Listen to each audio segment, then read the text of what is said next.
La famille, je vous laisse vous connecter. Un live explosif, si vous saviez. Tellement à vous dire. Tellement à vous dire. Je vous laisse vous connecter. Mais une chose est certaine, chère famille, on a plus que jamais touché notre cible. Parce que nous qui sommes des organisations et des structures qui ont la capacité de dévoiler les gens, de montrer quelles sont leurs véritables orientations, de montrer quels sont les liens qu'ils ont avec le néocolonialisme, je peux vous assurer que plus que jamais, ces derniers jours-là, ça a été magnifique, ça a été spectaculaire. Et comme toujours, on met un électrochoc et tout le monde se dévoile, on les fait sauter eux-mêmes. Je vous laisse vous connecter, connectez-vous, live explosif, certain nombre de points qui vont être évoqués. On va parler en premier lieu du Mali, d'accord, l'extraordinaire Mali. On va parler du Tchad et on va parler de l'hystérie de la France-Afrique et de ses agents dans le pays de la patrie des hommes intègres.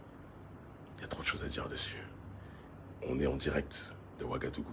Connectez-vous. Je vous aime fort, je vois les messages, la famille, bien sûr, plus que jamais, toujours debout, toujours en première ligne. Vous m'excusez, j'ai une voix un peu cassée parce que j'ai bu une boisson très fraîche ici à Ouagadougou. Et donc, c'est lien de cause à effet. Quand vous buvez trop frais, parfois dans des pays très chauds, le glacé, ça peut vous entraîner un petit mal de gorge. Mais ça ne m'empêchera pas de prononcer notre message. Je vois que vous êtes connectés, c'est le début. Est-ce que je commence là maintenant? Hello Sonia, j'espère que tu vas bien. Hello Hugues Olivier. Hello Céline Anaïs. Bonjour la famille, moi aussi je vous aime très fort, plus que jamais. On mène le combat, on continue. On a dit que partout on propage le message de la révolution panafricaine, partout. Même sur des terrains qui sont contrôlés en grande partie par le néocolonialisme français, on dit ce qu'on a à dire, on fera ce qu'on a à faire. Personne ne nous empêchera jamais d'être ce que nous devons être et de dire ce que nous devons dire, parce que nous sommes une génération qui ne se couchera pas.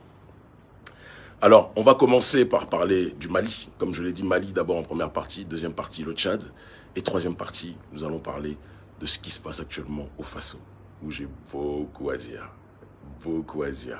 avec le bonheur, avec le plaisir, avec le sourire, parce qu'ils ne se rendent même pas compte, mais ils sont en train de nous donner une victoire incroyable et écrasante, en se comportant comme les vassaux, ceux qui sont en train de s'exciter là, les vassaux du néocolonialisme. Et nous, on boit notre gingembre avec délice. Alors, pour parler du Mali, décision historique, décision courageuse, décision patriotique, décision panafricaniste, décision vraiment héroïque de cette patrie qui est devenue le Mali, la patrie des hommes et des femmes intègres. Le Mali est devenu la patrie des hommes et des femmes intègres. Au XXIe siècle, le Mali est devenu cette patrie. Les gens qui ont chassé RFI, France 24, vous n'avez pas vu des agents d'influence? Oh mon Dieu, ils ont osé chasser des médias français. Non. Pays d'hommes, de femmes dignes, de gens courageux. Hein? Assimi Goïta, force à toi mon cher frère. Sadio Kamara, ministre de la Défense, force à toi mon cher frère. Le Premier ministre, Choguel Maïga, force à toi mon cher frère. Adama Ben-Diara, mon petit frère, force à toi mon cher frère. Bassaro Silla, le général de la rue, président d'Urgence panafricaniste et cofondateur du mouvement Irévolo, force à toi. Et bien évidemment, Founé et tous les autres qui se battent, force à vous. Le Mali est en train de donner une direction, de donner une orientation par rapport à la résistance politique, parce que c'est une résistance populaire à laquelle nous contribuons évidemment à travers nos actions de terrain un peu partout. Et nous menons ce combat aux côtés de ceux qui risquent leur vie là-bas. C'est important de le dire. Le Mali, en sortant du G5 Sahel, a donné une leçon à tous les Africains qui sont courbés, qui, dès qu'ils voient l'Occident, sont en train de japper comme des animaux de compagnie qui attendent leur os à ronger. Le Mali s'est comporté avec dignité, le Mali s'est comporté avec intégrité, le Mali s'est comporté avec fermeté. Vous ne nous respectez pas et vous attendez que nous, autres Africains, nous vous respections? Jamais de la vie. Ça, c'est le comportement d'une nation digne.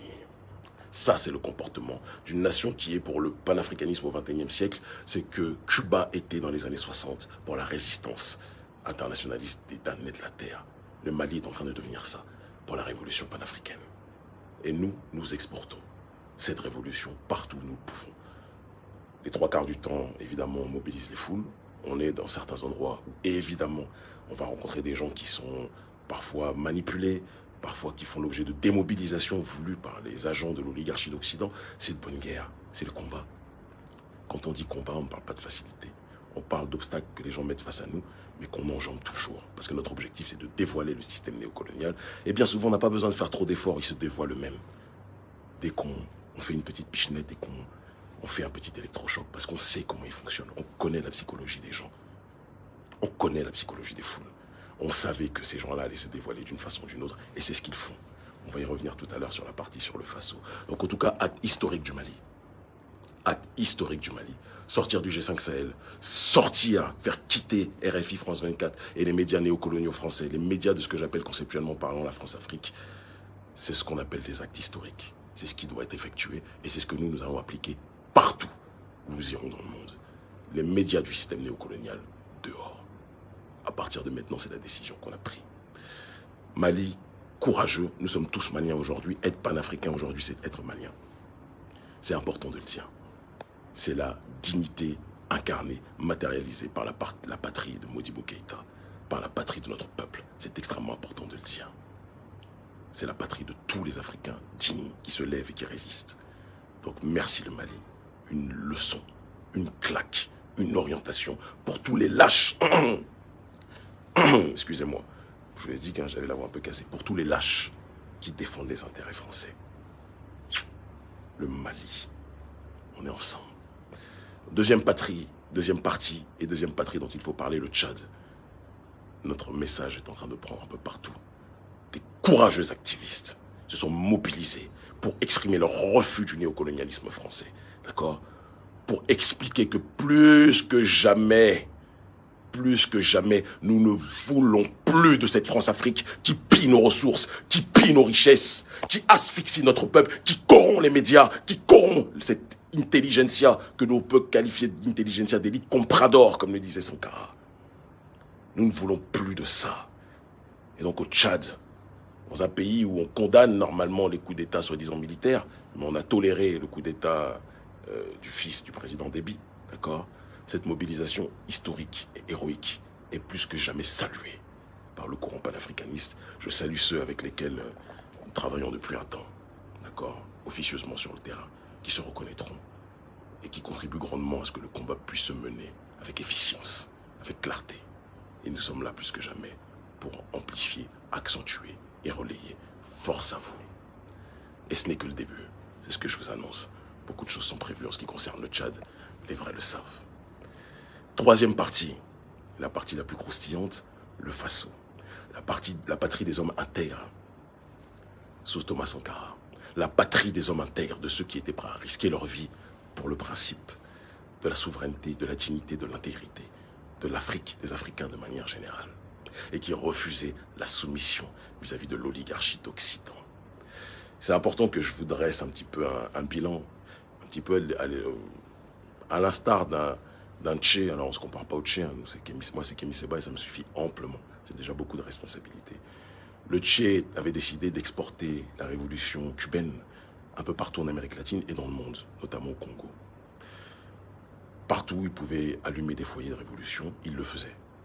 Et c'est ce que nous faisons et c'est ce que nous ferons partout. Nous réunissons des foules partout. Il arrive des fois où nous tombons sur des situations où tout est fait pour essayer de démobiliser les gens. C'est connu. Pour la première fois en 20 ans, je devais arriver normalement 2 jours, non pas 2 jours, excusez-moi, 4 jours avant cette mobilisation, comme on le fait partout, hein, d'accord? Et mon vol a été annulé. Ça ne m'est jamais arrivé à 2 reprises. On mettra ça, puisqu'on ne veut pas faire les complotistes, sur le dos de problèmes techniques. Donc je n'ai pas pu organiser les choses en amont, ce qui est assez rare. Et je n'ai pas pu me déplacer comme je le voulais. On me disait c'est bon, ça va être déplacé à tel jour. Finalement, j'arrive l'autre jour, c'est encore annulé. Et finalement, j'arrive le jour de la mobilisation à 16h30, alors que la mobilisation commence à 14h. C'est du jamais vu dans le cadre de notre combat. Si j'étais parano, je dirais que certains avaient beaucoup d'intérêt à ce que je ne puisse pas faire cette mobilisation et l'organiser. D'autant plus que la veille de la mobilisation, les agents de la France-Afrique ont été extraordinaires.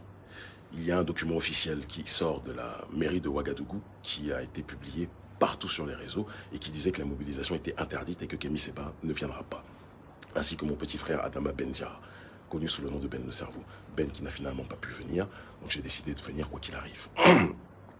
Il se trouve que ce document, par la suite, et qui était un document officiel, qui a été diffusé massivement, a été contredit par la suite par quelqu'un des autorités que je ne vais pas citer, qui a essayé, qui a dit que non, il faut laisser la voix du panafricanisme s'exprimer aussi. Donc n'interdisez pas la mobilisation, ça crée des scissions entre eux, c'est le problème des autorités. Il faut qu'ils aient une ligne claire à un moment donné.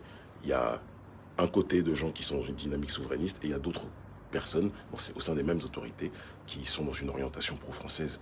C'est très divisé, il faut qu'on puisse le dire avec sincérité. Finalement, donc, la mobilisation a pu avoir lieu, sauf que les 3/4 des gens qu'on voit dans les rues, etc., ou qu'on voyait dans les rues en arrivant, qui nous saluaient dans les rues, nous ont dit « Mais Kémy, on croyait que tu ne venais pas, que la mobilisation était interdite. » Ça, c'est le travail de qui, à votre avis? C'est le travail du système néocolonial. Parce que le Faso a tellement été, depuis l'assassinat auquel ils ont contribué, qu'ils ont organisé, qu'ils ont structuré de Thomas Sankara, parce qu'on parle, oui, on cherche qui sont les assassins. Les assassins, c'est la France-Afrique. Et vous le savez. Cette même France-Afrique à laquelle vous êtes, certains médias corrompus du Faso sont en train de se soumettre tels des animaux de compagnie. Oui, il faut le dire. Vous vous soumettez comme des caniches au néocolonialisme français. Il faut être capable de le dire. Certains, pas tous, il y en a qui sont très dignes. Et je les salue. D'accord, on m'a envoyé certains communiqués de journalistes très courageux, mais beaucoup sont financés par les agences françaises de développement, etc. Et donc, par conséquent, défendent leurs intérêts. Moi, on va être clair, hein, je peux critiquer tout le monde. J'ai appris que, comme je parle avec les Russes ou les Cubains, je ne peux pas les critiquer. Moi, je critique tout le monde. Mais visiblement, ces médias, certains médias du Faso soumis aux intérêts français ne le peuvent pas. C'est leur logique. C'est la France-Afrique et ils ont le culot, le toupet de parler de Norbert Zongo alors que Zongo, lui, se battait contre le néocolonialisme français, ce même néocolonialisme français qui vous paye, vous. Hypocrite que vous êtes. Donc cette mobilisation, j'arrive à 16h30, la mobilisation commence à 14h. J'avais été empêché d'arriver à 2 reprises lors de cette semaine.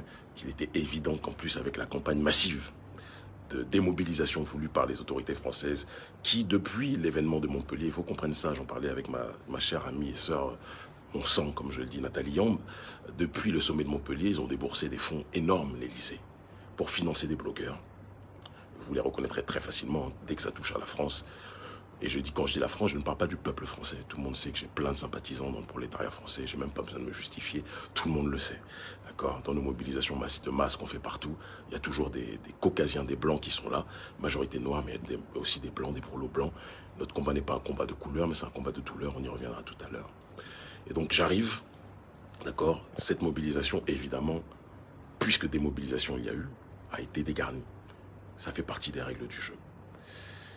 Je demande la liste des médias. On me dit qu'il y a un seul média français, les autres c'est des médias africains. J'ai entendu qu'il y a eu des rumeurs selon lesquelles apparemment RFI aurait été là. Les imbéciles qui disent ça savent très bien que si, et je dis bien les imbéciles, parce que vous êtes des manipulateurs, des hypocrites et des lâches, ceux qui attaquent RFI de manière publique, de manière constante, ainsi que France 24, vous les connaissez. Ils sont devant votre écran, là, vous êtes en train de regarder, patiemment, en buvant votre eau. D'accord ? Donc vous savez très bien que si j'avais su que RFI était là, que le journaliste ou la journaliste soit noire, blanche, verte ou violet, j'aurais dit à RFI de dégager. Il se trouve que la liste qui m'a été donnée, sachant que je suis arrivé en retard, était la liste où il n'y avait qu'un seul média français qui était exposé. C'était le média TV5 Monde, d'une journaliste qui travaille aussi pour, je crois, Radio France Monde ou quelque chose de ce style-là, donc les France Inter, etc., etc. Si je me trompe, on me dira que je me trompe, j'accepte la nuance, il n'y a pas de souci. Mais en tout cas, elle travaille pour TV5. Et tous ces médias-là, TV5 qui passe son temps à dire Kémy Séba, incitation à la haine raciale, qui a été condamné pour incitation à la haine raciale, Kémy Séba, l'extrémisme panafricain, bref, tout ce genre d'ineptie. Associé aux autres médias France 24, RFI, BFM, le torchon Le Monde, le torchon néocolonial Jeune Afrique, qui passent leur temps à nous diaboliser, mais qui ne nous laissent jamais, il faut qu'on puisse le dire, sur leur plateau, en direct, nous exprimer. Jamais ils nous laissent nous exprimer. Et c'est de bonne guerre. Moi, j'ai pas envie de toute façon d'aller mendier une place chez les autres. Mais vous nous attaquez et vous pensez qu'on va vous ouvrir, comme certains peut-être de l'ancienne génération le faisaient, nos portes pour que vous puissiez venir prendre des images sans nous donner la possibilité de dire ce que l'on pense et par la suite, nous diaboliser. Mais vous nous prenez pour des macaques ou quoi? Vous croyez qu'on est de la génération des gens qui se soumettent à vous aveuglement ou quoi?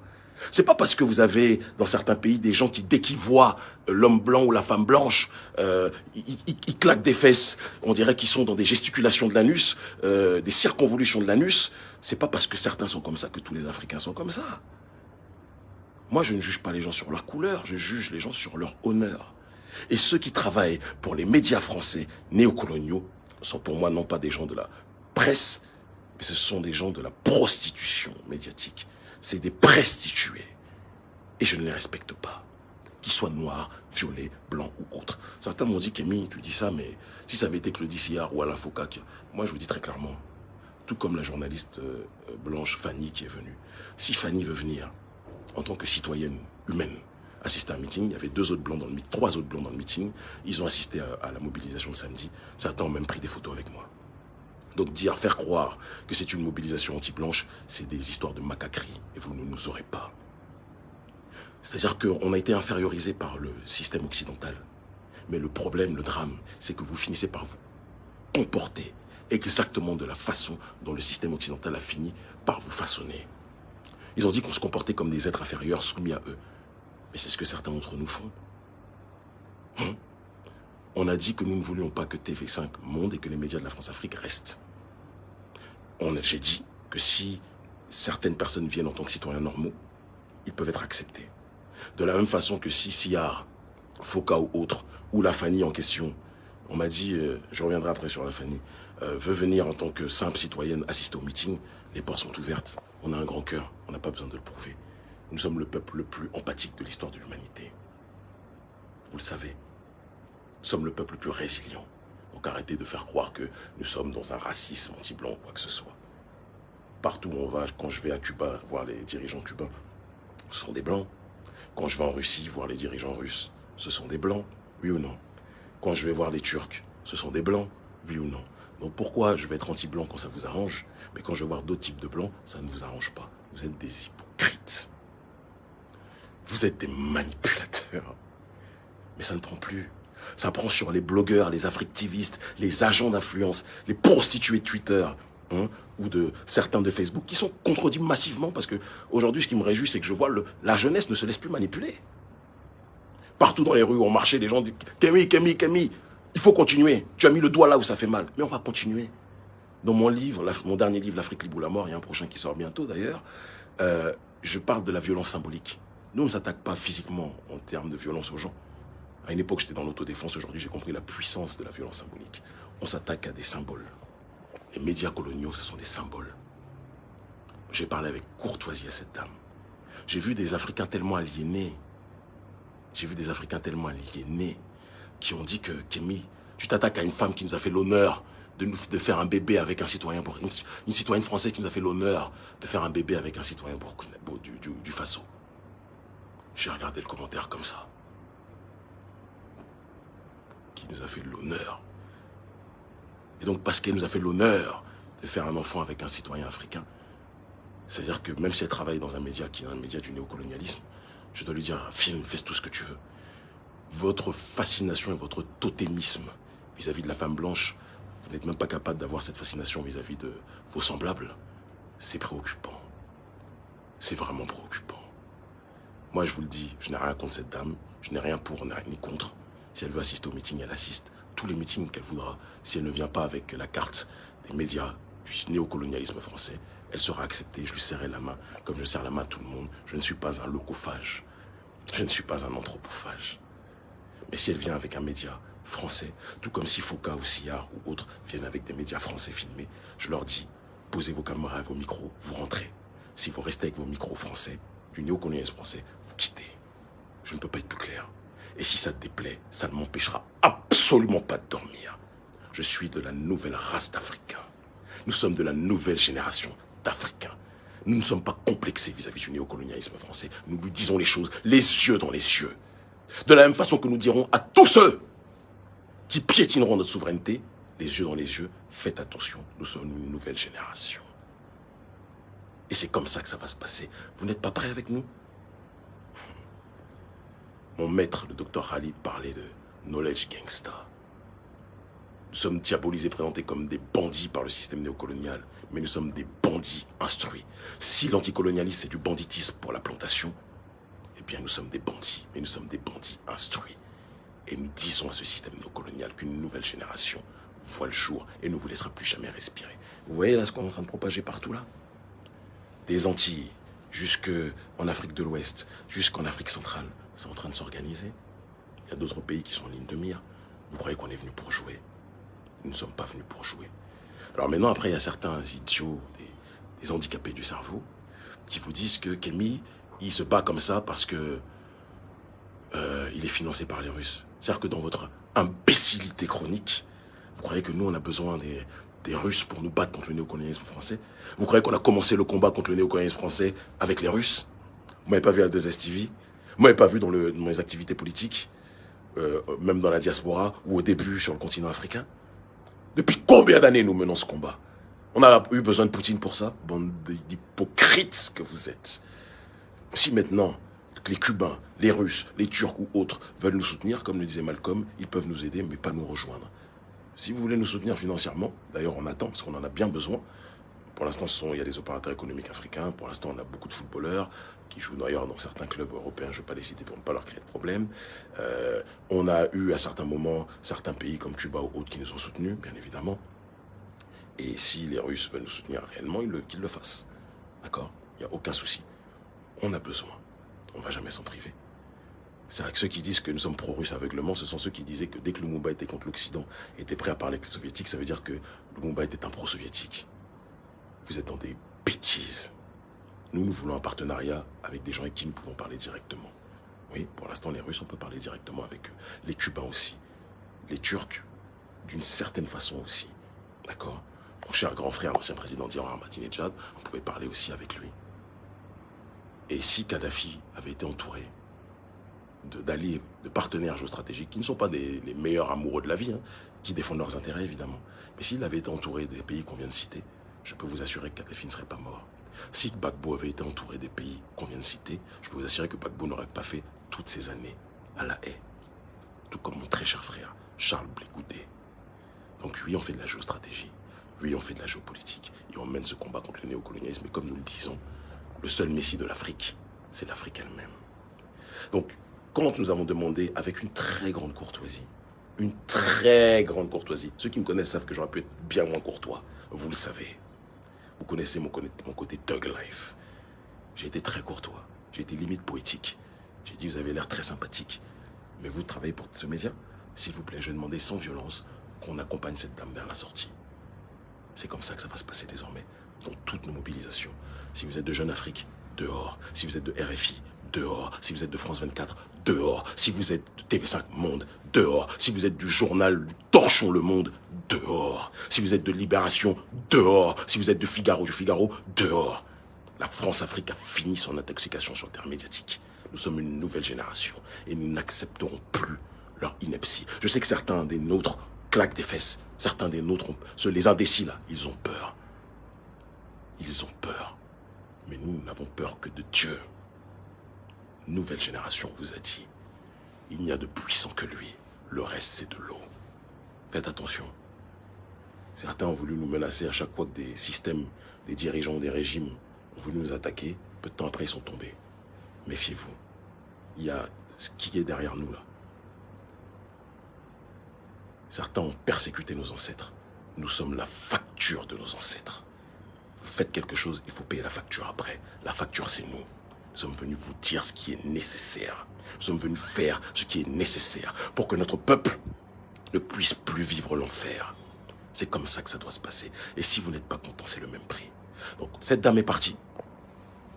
Expulsée avec délicatesse. Elle n'a subi aucune violence, aucune menace. Mais comme on a des Africains fragiles, qui, je le dis, dès qu'ils voient l'homme blanc ou la femme blanche, pour eux, c'est comme s'ils ont vu Dieu sur terre. On a commencé à voir les blogueurs financés par l'ambassade de France, financés par l'Agence française de développement, financés par les gens du sommet de Montpellier, d'accord, commencer à... Quelle atteinte à la liberté d'expression. Il a attaqué une journaliste blanche, bande d'imbéciles. Il y avait des blancs dans la salle qui n'ont pas été expulsés. Hypocrites. Vous êtes des hypocrites. J'ai vu même certains anciens cafards, hein, des gens qui qui nous ont fréquenté quelques semaines à une certaine époque, qui ont raté leur vie, qui sont dans l'échec le plus total, qui n'ont aucune audience, aucune influence, des rigolos. Ils sont en train de rigoler. Des rigolos.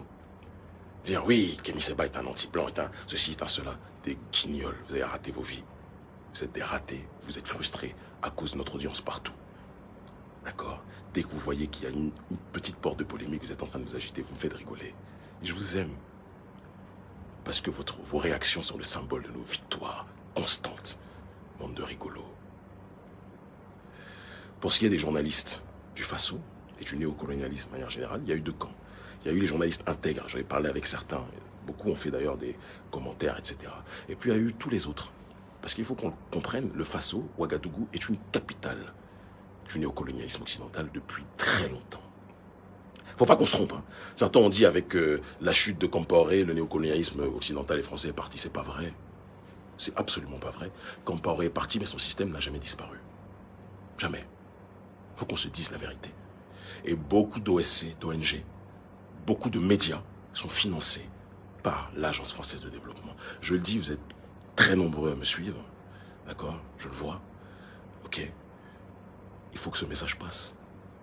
Beaucoup, je dis et je répète, beaucoup sont financés par l'oligarchie française. Et c'est la raison pour laquelle certains sont rentrés dans limite une transe.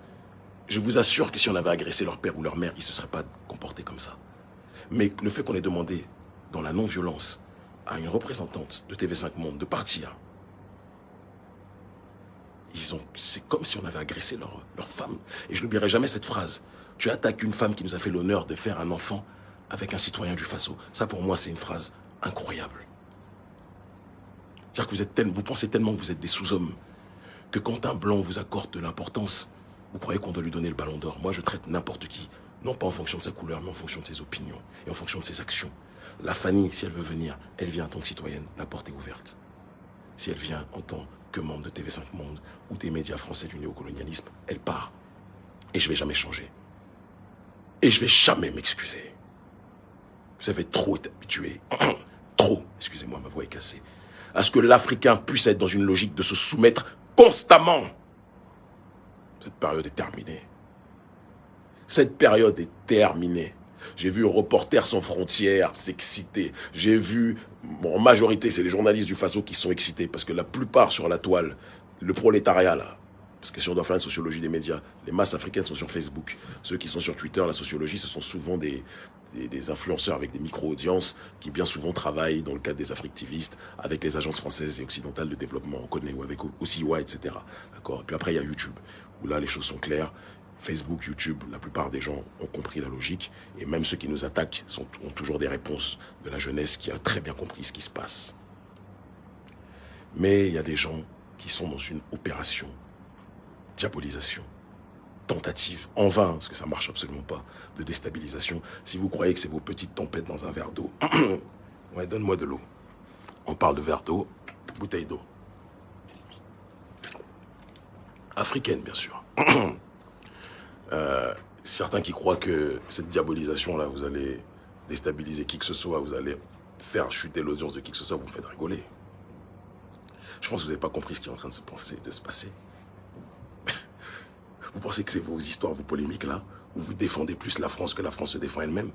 TV5 a fait un communiqué aujourd'hui pour nous condamner et on n'en a rien à foutre.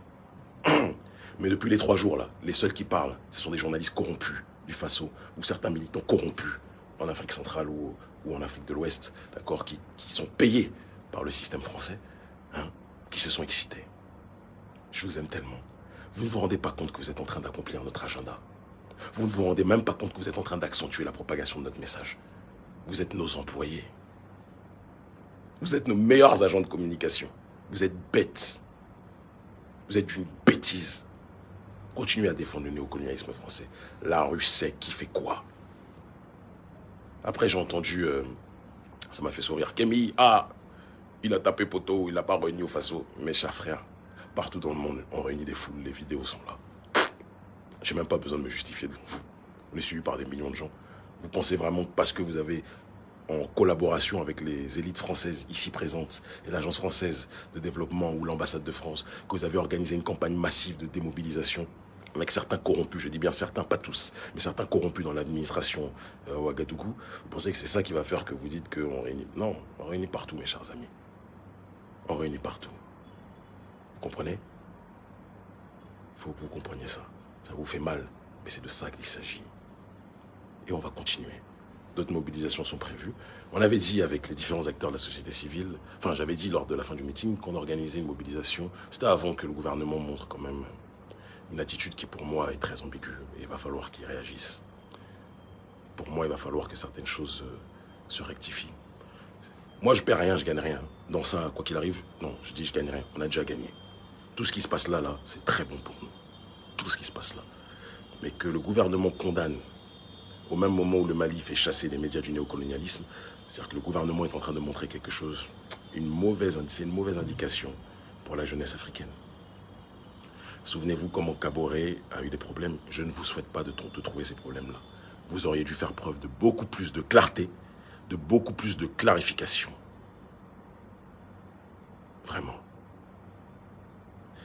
Condamner, oui, nous soutenons médias, liberté de la presse, bande d'hypocrites. Il ne s'agit pas de liberté de la presse. Si vous souteniez la liberté de la presse, vous auriez soutenu la liberté d'expression. Et la liberté d'expression, c'est que ces médias nous attaquent tout le temps, mais ne nous laissent jamais nous exprimer sur leur plateau parce qu'ils ont peur de notre vérité. Ils ont peur de nos paroles, parce qu'ils savent que nous ne sommes pas des Africains complexés comme bon nombre d'entre vous au sein des médias. Vous dites oui, en tant que journaliste, on ne peut pas. Je suis journaliste, d'accord? Je suis journaliste à Vox Africa, j'étais à 2STV, j'étais à Afrique Média. Je suis désolé, vos histoires là, ça ne tient pas. Chaque gouvernement accepte, ou chaque autorité, ou chaque système, ou chaque parti politique, ou chaque structure politique accepte les médias qu'il veut. Moi, je suis arrivé, dès que j'ai vu qu'il y avait un média français, on me dit qu'il y avait RFI.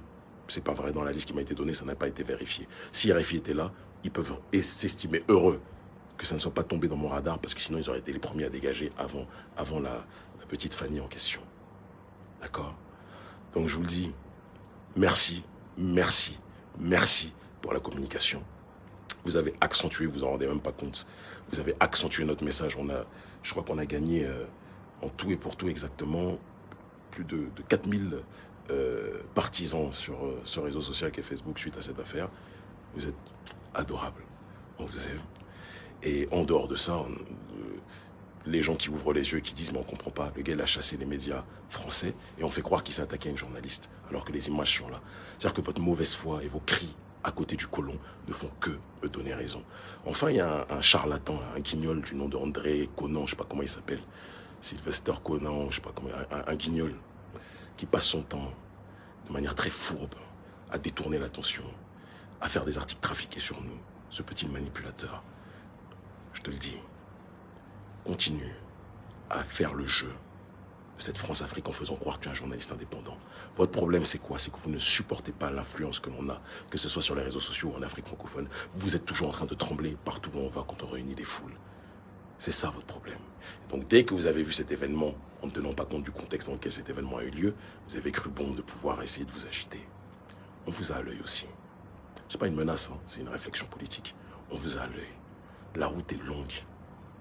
Et nous avons toujours ce brassard, nous sommes toujours en première ligne. Et nous allons toujours continuer notre combat. Toujours. Vous vous êtes trompé de race. Je ne suis pas de la race des soumis. Je suis de la race des insoumis. Pas les insoumis de Mélenchon, les insoumis africains.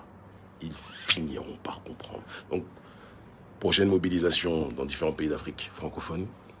Ça va continuer. Je suis en train de discuter avec différents acteurs de la société civile, parmi nos partisans qui nous disent qu'il a mis le temps avec la campagne de diabolisation. Est-ce que c'est pertinent de faire une mobilisation maintenant? Je vais écouter tout le monde. Je vais discuter avec tout le monde.